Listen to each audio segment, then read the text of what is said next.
Okay, so Barack Obama's presidency. It was supposed to be the dawn of a post-racial America, right? But was it?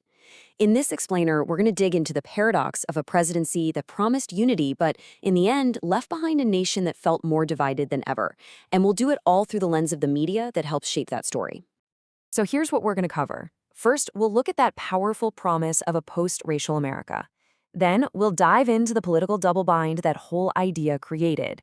After that, we'll check out the shift from storyteller-in-chief to governor, look at the cold, hard data on polarization, and finally, see how the White House basically built a whole new media machine to get around the old one. All right, so where did this whole idea of a post-racial America even come from? Well, it all kicked off with the incredible narrative that launched Barack Obama into the White House in the first place. I mean, his entire campaign was built on this audacious message of hope and change. And it really struck a chord with millions of people, from young voters to older folks who'd lived through the civil rights movement.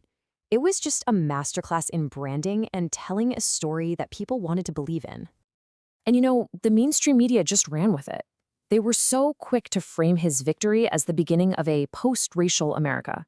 They created this story that somehow his election had magically solved the country's deepest, most long-standing racial problems. But this very idea would end up creating a massive paradox for his entire presidency. What he did so well was use his own personal story to connect with everybody. He drew on this concept of double consciousness, this idea of seeing yourself through the eyes of others. By positioning himself as a bridge, he basically allowed people from all walks of life to project their own hopes onto him. He became a kind of Rorschach test for the American dream. Okay, but here's the problem with that post-racial framing. It created a really tricky political reality. I mean, if the country is suddenly post-race, what happens when you actually need to talk about race? And this is the heart of the issue, right? He got caught in this impossible rhetorical trap, a racial double bind. Anytime he tried to talk about specific racial issues, he was criticized for being divisive. In an era the media had just declared post-racial. It was a no-win situation.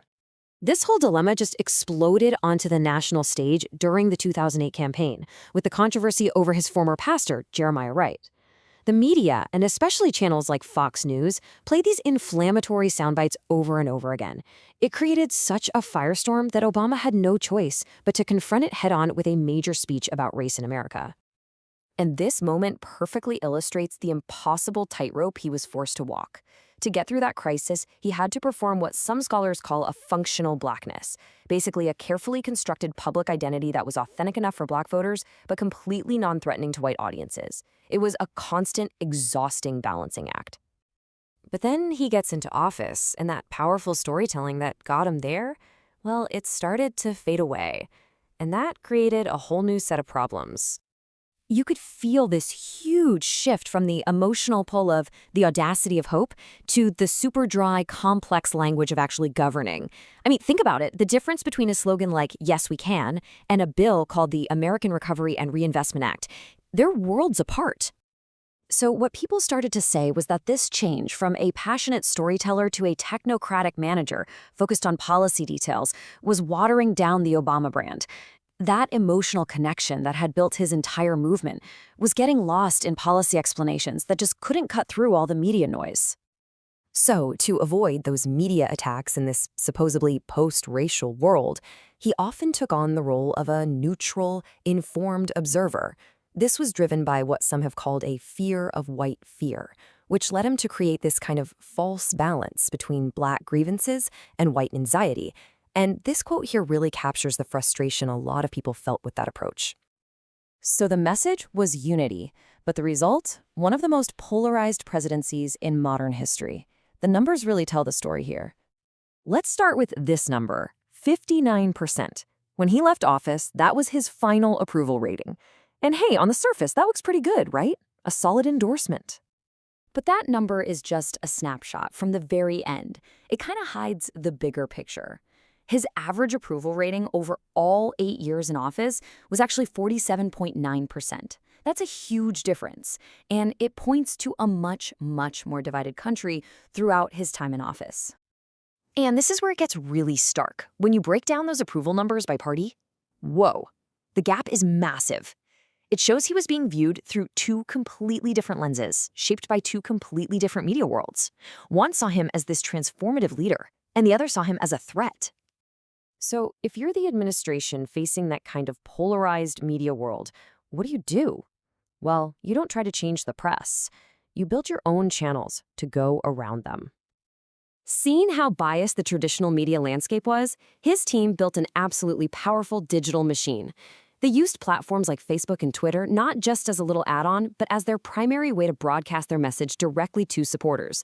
They targeted key groups, like millennials, with content that was made to be shared.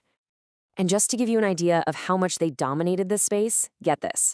In the 2012 election, his campaign outposted his opponent Mitt Romney 4-1 on digital platforms. That's a massive strategic edge, letting them control their own story and get around the old media gatekeepers. So the key takeaway here is that this wasn't just about tweeting. This was a core strategy. It was about bypassing a hostile or just plain fragmented press corps and controlling the White House's narrative on its own terms. In the end, Obama himself seemed to acknowledge the limits of that post-racial vision the media had pushed. This quote from that big speech on race he gave back in 2008 turned out to be incredibly prophetic. The hope of moving beyond race crashed into the reality that it is still one of the most powerful and divisive forces in America. And all of this leaves us with the big, complicated question that really defines his legacy.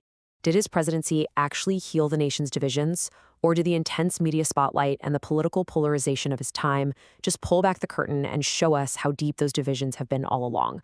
Maybe the paradox is that it did both.